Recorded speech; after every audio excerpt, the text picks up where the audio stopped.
ఈ సార్వత్రిక ఎన్నికలు రాష్ట్రంలో రాజకీయ పార్టీలకి, నాయకులకి, కార్యకర్తలకే కాకుండా అక్రమార్కులకు కూడా సమస్యలను సృష్టించి వారి మనసులో అలజడి రేపుతున్నాయా అంటే అవుననే అంటున్నారు పోలీస్ శాఖ వారు. అది ఎలాగంటే, ఈ మధ్య కాలంలో ప్రత్యేకంగా రాష్ట్ర సరిహద్దుల్లో పోలీస్ శాఖ ప్రత్యేక డ్రైవ్ను ఏర్పాటు చేసి వాహనాలు తనిఖీలు చేపట్టింది. ఈ సందర్భంగా ఆ రాష్ట్రం నుండి ఈ రాష్ట్రానికి అక్రమంగా మద్యం తరలిస్తున్న పుష్ప 2 టైప్ కేటగాళ్లు దొరికిపోతున్నారు. అలాగే లక్షలాది నోట్ల కట్టలు కూడా బయటపడుతున్నాయి. అంటే ఇన్కమ్ ట్యాక్స్ చెల్లించకుండా అక్రమంగా ఈ రాష్ట్రం నుండి ఆ రాష్ట్రాలకు నోట్ల కట్టలు తరలిస్తున్న కేటగాళ్లు కూడా దొరికిపోతున్నారు. ఆ సంగతి ఏంటో ఈ వీడియోలో మనం చూద్దాం. అరేరే, స్కూటీ ఎందుకు విప్పేస్తున్నారు అనుకుంటున్నారా? అరే, రకరకాల బ్రాండులు ఉన్నాయే అని మందు ప్రియులకు నోర్లు ఊరుతున్నాయా? ఆశ్చర్యపోకండి, ఇది మన రాష్ట్రం మద్యం కాదు.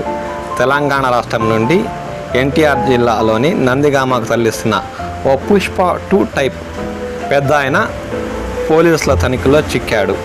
ఈ సందర్భంగా తన స్కూటీ ముందర భాగాన స్క్రూ డ్రైవర్తో విప్పేసి దాదాపు 60 మద్యం సీసాలను రకరకాల బ్రాండ్లు తరలిస్తుండగా పోలీస్ శాఖ వారు పట్టుకున్నారు. ఆ దృశ్యాలను ఇప్పుడు మనం చూస్తున్నాం.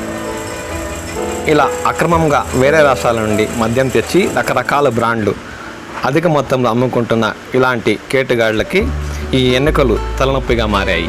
లేదంటే వీరి వ్యాపారం 3 పూలు 6 కాయలుగా సాగేదని ఈ ప్రత్యేక తనిఖీలతో వీరి ఆటలకు చెక్ పెట్టినట్టయిందని పలువురు చెవులు కొరుక్కుంటున్నారు.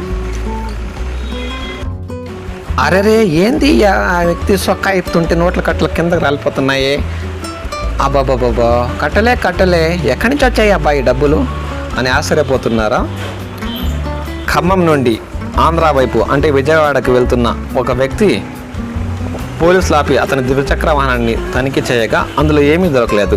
అతనిపై అనుమానం వచ్చి అతని షర్టు విప్పగా షర్టు లోపల మరో షర్టు కుట్టించుకుని దానిలో దాదాపు 20 లక్షల రూపాయలు 500 నోట్ల కట్టలను దాచిపెట్టాడు. ఆశ్చర్యపోవడం ఆ పోలీసుల వంతయింది.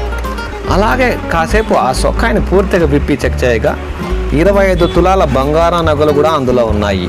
ఇతన్ని చూసి పుష్ప 3లో అల్లు అర్జున్, సుకుమార్ కూడా ఆశ్చర్యపోవాల్సిందేమో అని పోలీసులు వాపోయారు.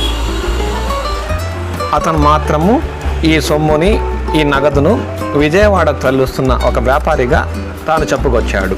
అతని వివరాలను నమోదు చేసుకున్న పోలీసులు ఆ సొమ్మును స్వాధీనం చేసుకుని అతనిపై కేసు నమోదు చేసి దర్యాప్తు చేపట్టారు. మీరే చూడండి ఎన్ని నోట్ల కట్టలో.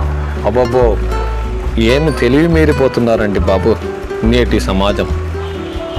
ఈ సార్వత్రిక ఎన్నికల వేళ నగదు కానీ, బంగారు ఆభరణాలు కానీ, ఏవైనా సరే విలువైన వస్తువులు ద్విచక్ర వాహనాలు, బస్సుల్లో ఏ వాహనంలోనైనా తరలించేటప్పుడు వాటికి సంబంధించిన బిల్లులతో సహా ప్రయాణిస్తే సేఫ్గా వాటికి ఇంటికి చేర్చవచ్చు. లేదా పోలీస్ తనిఖీల్లో అలాంటి వస్తువులు బయటపడినా పోలీసు శాఖ స్వాధీనం చేసుకున్న తర్వాత మనం వాటిని కోర్టులో వాటి బిల్లును చూపించి రిలీజ్ చేసుకోవాల్సిన పరిస్థితి దాపరిస్తుంది. కాబట్టి మిత్రులారా, జాగ్రత్తగా ఉండండి. వాటి బిల్లులు ఉంటేనే విలువైన వస్తువులను మీరు తరలించండి. లేదంటే మనం కోర్టుల చుట్టూ తిరగాల్సిన పని దాపరిస్తుంది. తస్మాత్ జాగ్రత్త.